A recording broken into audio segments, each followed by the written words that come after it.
through very aggressive M&A, and we have the deals lined up. So I think that's one thing we can actually execute. And I think the fact that we've tried this before is our track record, right? We can point to that and say we know exactly what needs to be done. I reckon they're in their 40s, 50s. It's the first Friday of tourism or something. It's 1,000 tourists, Oscar. But right now I'm like wrestling for pathways here. The Danes are like, take your ass back to Africa, boy. I'm about to go into a meeting with the Steel CEO, Paul. And he's just sending me the last minute slides for me to have a look at. So that's how prepared we are. We like finalized presentation slides 42 minutes before. I might buy a boat. Depends if Capri got space, don't really need one. I could go in the winter time, baby, I bleed sun. Find another nigga like me, cause I ain't seen one. Pull up in that, whatchamacallit. Played a couple demos at Madison Square Garden. And tell them motherfuckers that Sony I'm not calling. I'm plotting on a Billy Chili in my garden. Yo, I'm sweating, even though I ain't dropped a bead. I feel good. Yeah. Good meeting. I'm excited. Yeah. The sun is shining. I got on my big booty pants. Yeah. I've been waiting 9 months to get these damn pants. Yeah. They never have them in my size. All right. So we just witnessed, as well as in previous episode, you're jumping on calls to raise $100 million, and you just don't seem that affected by it. No. So how can you be so confident and fearless asking for such large numbers of capital? That's what I wrote on my phone. I was talking to my co-founder of my previous tech company before recently, and I said to him, his name's Sebastian. I said, Sebastian, remember what it felt like jumping on them investor calls asking for $500,000? It feels the exact same jumping on investor calls asking for 100 million buckaroos. There is no difference. The question is, do you have a vehicle that can efficiently absorb the capital and scale? And if you have that vehicle, well, explain that vehicle, explain how it works. That's the equity story, right? So explain to these investors how their equity capital can help together with their money build a bigger company. And that's it. So I'm just having a conversation. I'm just explaining what we do, how we do it, why we do it, where we're heading.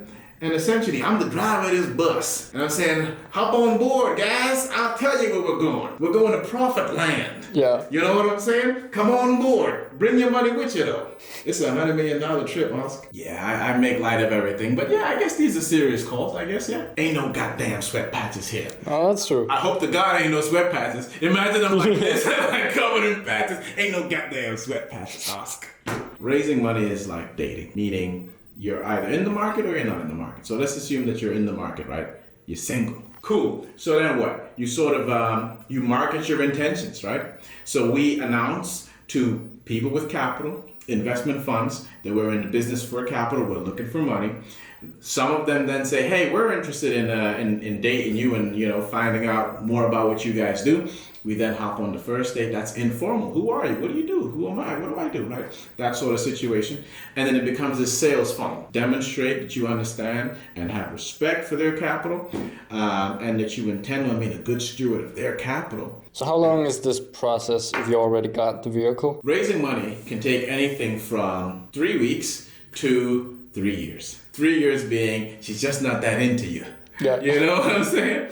But in our case, I think we will know with some authority whether we're gonna raise the kind of money we're looking for. Let's call it between now and after summer. At least in Europe, the way it works, there's a lot of investment activity leading up to call it May. And then between June, July, August, things slow down. People are either on vacation or not on vacation. And then I would say things start heating up again in September. And in September to November, December, things heat up again because basically there's something in investing called a vintage. So each year is a vintage, right? So now we're in financial year 2025. Any investments they make this year become vintage 2025. And the reason that's important is it's like wine bottles, right?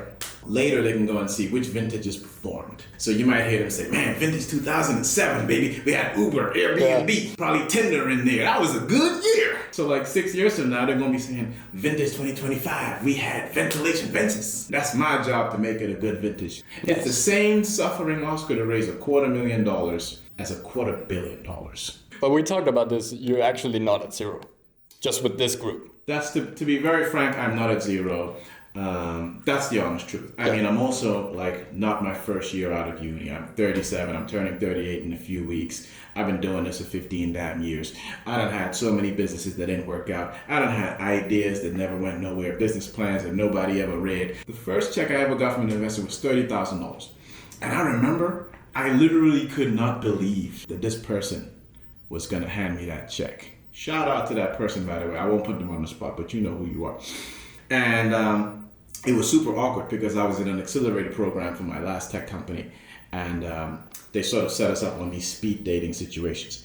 And it was a rumor that, hey, that guy is going to invest $30,000 in your company. I was like, oh, really? He likes me? So I went and I stood next to him. He had a glass of champagne in his hand. We were just sort of like mingling. And I said to him, so, rumor has it that you want to invest in us? He said, yeah, I'll put in $30,000. I damn near spilled my Coca-Cola. Couldn't believe it. It was the first time someone showed me that they believed in me through cap. I am just as anxious about asking for $100 million as I was asking that guy for $30,000. Money in the bank. Yeah. Shorty, what you drank? You should throw that in there. I'll keep it. You should put that song in this video. Yeah. Money in the bank. Yeah. Shout out what you drink. I got money. Hello, sir. You want these? Fine. All right. I've been telling this man how delicious your gyros are. Gyros. Chicken? Or? Yeah, chicken's nice. Way back in the day, this movie came out called The Matrix, and it follows the journey of this protagonist called Neo as he discovers his powers. He has infinite powers in the physical world. And that scene follows him where he finds a boy who has the ability to bend metal spoons. And Neo asks him, how is it that you bend a spoon? And the boy explains to Neo that it's all in his mind and there is no spoon. And that's like a metaphor for reality is what you make it. And you can achieve whatever you want. Bend reality. You can bend reality because there is no damn spoon. There is no spoon. There is no spoon. Then you'll see that it is not the spoon that bends. It is only yourself.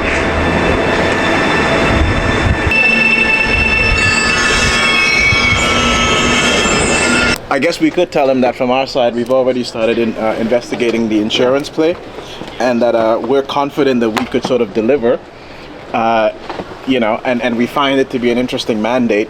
We would still capture B2Bs in the platform as well, though, so we would sort of do a spread mandate, including B2C, but hear him out. So let's not say much, let's listen. It's a day of meetings, Oscar, back to back to back. Yes. So we had a meeting last week with about 6 investment companies. This was one of them. And the guy explained that they have actually done a similar investment in the United States, but there were some differences in that company that they invested in. And he was wondering whether we were interested in pivoting our ideas slightly. And we looked into it, and the short answer is yes. Thought about it? Yes. So we're jumping on this call to communicate that to him and hear whether they've considered whether they could invest in the UK, because it's a hotshot New York investor. So what about next week? Because right now we don't just shoot. Okay. Next week I'm in London. I've got 2 face-to-face investor meetings. That's always good when an investor want to meet face-to-face. And I'm taking my daughter. So Sierra's coming with me. It's gonna be a daddy-daughter fundraising trip. Yeah, I'm taking her with me. I think I admire my daughter in many ways. I look at her and I think, she's got an opportunity to live a childhood that I didn't have, in the way of my parents weren't necessarily as engaged and active as I am with her. And so I'm trying to give her as many of those memories as possible. And why not drag her along while her daddy tries to raise some capital, At the end of the day, at some point, if all of this works, I only got 1 kid for now. So if all of this works, then she was part of that process, hopefully. So I think it's cool. So she's coming to help daddy raise some money in London. I have a line of credit with my daughter, right? So when she does chores, sometimes they're paid chores. And I have a line of credit, meaning I'll write what it is she did. The day she did it, I'll sign it, daddy. I'll put my real signature and I'll write the amount. So she's got these receipts, right? That she's going to at some point convert to an invoice, and she's going to invoice her daddy, and I got to pay up, right? I'm teaching her right? Because why not? Just because I wasn't taught these things don't mean I can't pass this on to the next generation. I want her to have an unfair advantage even when compared to me. It's a gift I can give, so she can have it. I just now gotta tell the investors that I got my 9-year-old daughter tagging with me. Hopefully they have a meeting room, and hopefully it's not awkward. Yeah. By the way, it's a $100 billion fund. Yeah. So her first investor meeting is $100 billion. Oscar works so damn hard, he don't even drink his coffee. That coffee getting cold. All that steam flying off the top. He ain't touched his spoon. There is no spoon. There is no spoon. Trying to get into the meeting. Thanks again for your time last week. Very productive call. We're pretty excited to, touch base again and hear if you've had a chance to discuss the opportunity with your colleagues. Sounds good. Do you know when they'll be swinging by the UK? Are they coming anytime soon? This year, maybe?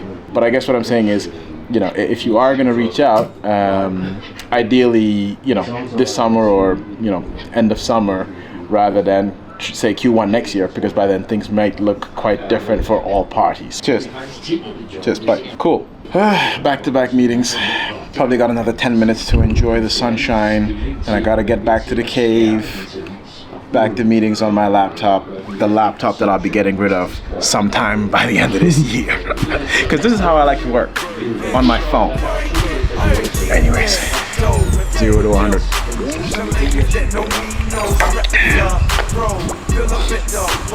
Go get a massage. Buy me a couple, we can make it a month. You be trying hard.